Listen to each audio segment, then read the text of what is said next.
Good morning, Blood Bowl fans. It's Chaos Dwarf pre-order day. So Chaos Dwarfs will be up for pre-order in just a little bit over an hour. And if you haven't found a way to pre-order yours yet, I wholly recommend Entoyment UK. They're our friends. They're fantastic. We don't get anything from orders. We just really like to support them wherever possible. It's a great, friendly local gaming shop. Good prices, good people. They are awesome. So go there to order your Chaos Dwarfs if you don't have somewhere else you'd like to support instead. So it's the pre-order day. That's when the videos go live of the lucky people who aren't hated by Games Workshop and therefore get stuff early.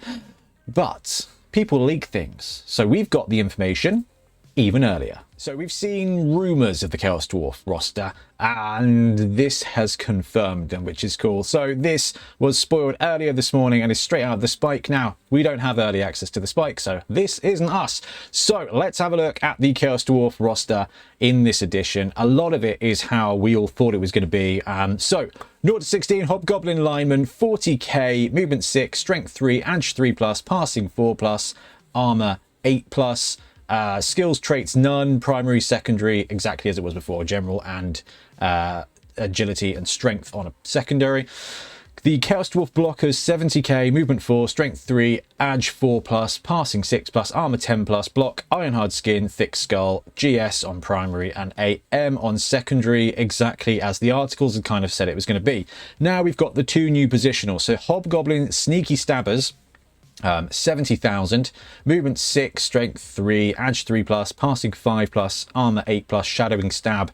General, no agility on primary, which is a shame, but agility and strength on secondary. So 30k more for a Hobgoblin that's got shadowing and stab with slightly worse passing.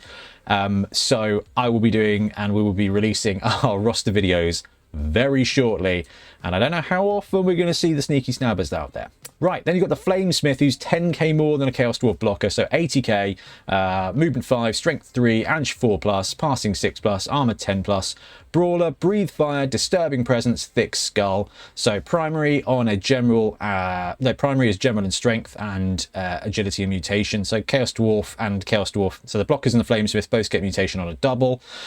So this guy, movement 5, for 10k more, movement 5, but no block, but they've got breathe fire and disturbing presence. This is, I think, going to shake up the roster a little bit, which is what they said in all the articles and definitely what they said on the live stream.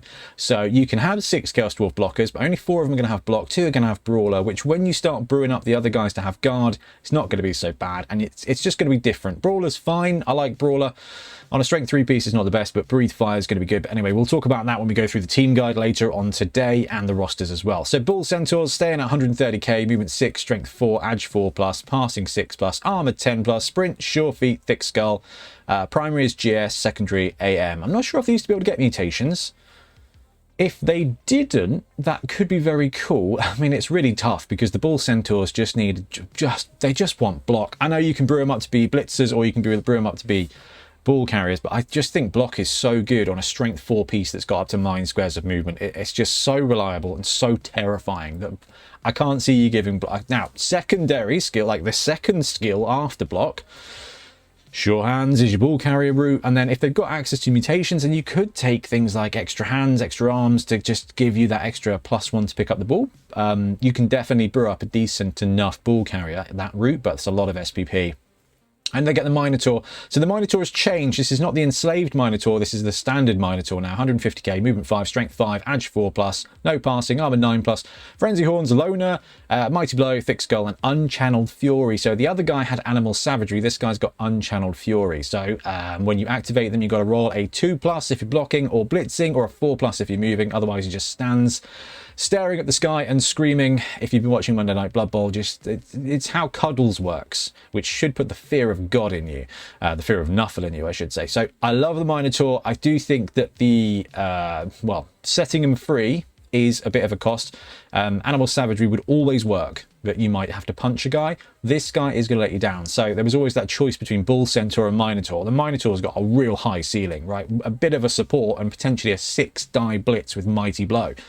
That is absolute chef's kiss. But now this guy is going to be even less reliable, and he's got loner. So the Bull Centaur is, for those consistency players, for those players that like to be able to make sure that they're controlling the controllables, then you are Probably leaning towards the Bull Centaur in this regard. 70k rerolls, I think, stayed exactly the same. Tier 1 stayed the same. Apothecary, yes. Badlands Brawl and Favourite of Hashut. So we've seen the 3-star players that are coming out. And you're still Badlands Brawl, so you're still able to fudge in, you know, the guys you want to take. For this team, you're going to have a high TV most of the time. Ironhard skin this edition, just ignoring everything forever ever, is going to mean that your team value is just going to grow and grow and grow. You're not going. The only turnover you're really going to have is like a disaster, and your hobgoblins are going to die. And that's fine because they're so cheap, they're so replaceable. But it does mean that if you're ever going to get any inducements, it's not going to be much. So this is kind of prime bomber and nobbler territory. Nobbler? Nibbler? Nobbler? Yeah. No. Bomber, dribble snot, and nobbler blackwort. Yeah, it is. I'm thinking nobbler, as in from ogres. I was like, don't know if you want that. Well, that could be quite good on this team. So that is the Chorf roster. It's exactly as expected, like literally exactly as expected. The only couple of things there which are an interesting flag: better movement on the Flamesmith, lack of block on the Flamesmith, although I think we knew that was coming. And the Sneaky Stabber not having agility on a primary, not having better movement, is going to mean that at 30k he is a tough buy, I think, for this team.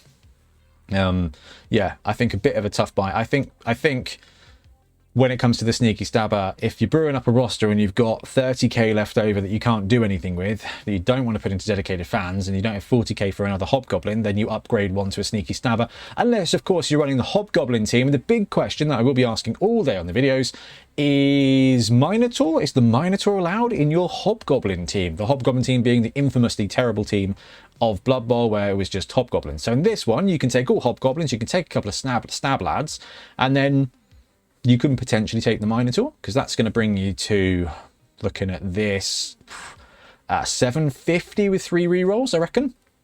That's going to leave you enough for a Minotaur and putting you at 900k. So still potentially enough to induce Bomber if you want to go that way. I mean, Badlands Brawl means the Black Gobbo could play for you too, but it depends on how strict you are sticking to the Hobgoblin team. If you're taking just Hobgoblins and coming in at 750 with 3 rerolls already, you're going to have to do something with that petty cash. Like, a wizard and an apothecary is not going to cut it. So I think the Minotaur is a bargain as far as inducements go for running just the Hobgoblin team. So I am going to call it quits there. I wanted to share this with you as soon as we saw it. Thank you to the guys in Discord that shared this across to us. We've had a couple of people pop up and share some stats and things, and this confirms it. So I am going to go get busy, and it will be team roster, team guide today, I think, and maybe some star players over the weekend, and then the Sevens roster. Oh, I love new team day. Anyway, we've got about an hour to go before pre-release. Shop with Entoyment if you can. Otherwise, we will see you very soon with more Blood Bowl content that I will now spend my morning making. Happy blocking. Thanks very much for watching. We really appreciate your support. If you want to support the channel even further, please like and subscribe. It really does help us out. Or come join us on YouTube Members or in Patreon, where you can get exclusive access to some content, some loot, early access to basically everything we do, as well as regular competitions. Or you can pick up some Bonehead Podcast loot either on our website at boneheadpodcast.com. We've got the Dungeon Bowl things, we've got tokens and stuff like that, or on our Spreadshirt site as well. Everything you do just helps us make more content and hopefully do it of better quality. Anyway, thank you very much for watching. Happy blocking.